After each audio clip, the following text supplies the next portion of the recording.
자, OECD 경기 선행지수만 놓고 보면 경기가 하강 국면에 진입했다고 봐야 할 겁니다. 그런데 정부는 여전히 경기가 회복세라는 주장을 굽히질 않고 있는데요.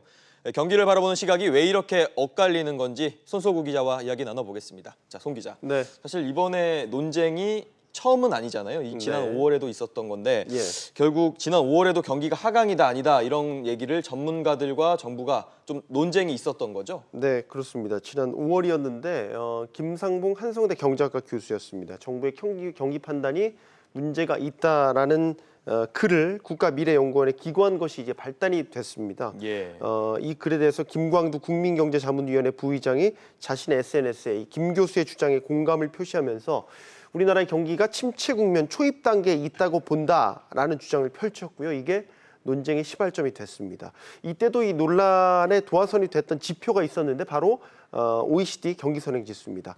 당시 이제 김동연 경제부총리가 김광두 부의장의 주장이 좀 성급하다라고 반박을 했고요.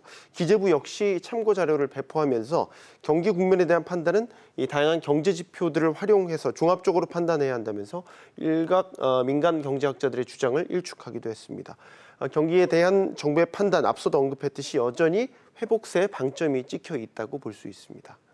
정부가 사실 경기 회복세임을 고수하는 이 근거 가운데 하나가 바로 수출이지 않습니까? 네. 최근 수출 상황 좀 어떻습니까? 상당히 좋습니다. 수치만 보면 그렇습니다. 올해 들어 보면은 매월 500억 불 이상의 수출 실적을 유지하고 있고요. 지난달에는 수출액이 518억 8천만 달러를 기록했습니다. 역대 2위에 해당하는 깜짝 기록을 세우기도 했습니다.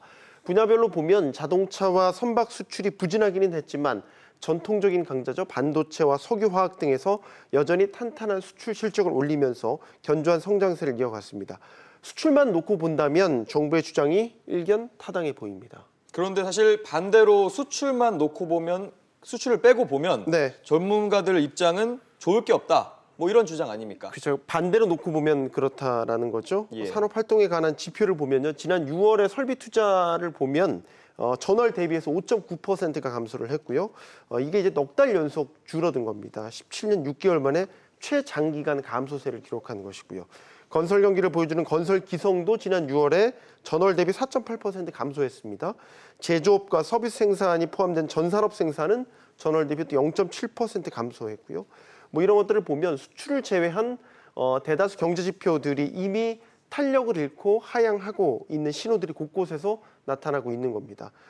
이 밖에도 이제 미중 무역 분쟁 등 불안정한 대해상도 경기 하강에 대한 이 불안감을 증폭시키는 요인들로 지목되고 있습니다.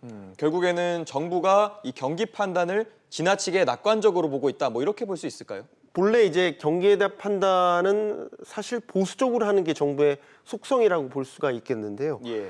그렇지만 정부가 이런 식으로 버티고만 있다가 자칫 이 골든타임을 놓치지는 않을까 이렇게 우려하는 시각도 적지 않습니다. 경기가 하강 국면으로 접어들었음을 인정을 하고 경기를 되돌리기 위한 가령 슈퍼 예산을 꾸리는 등 비상대책을 세울 필요가 있다는 지적이 나오고 있는 이유입니다. 알겠습니다. 송 기자 이야기 잘 들었습니다.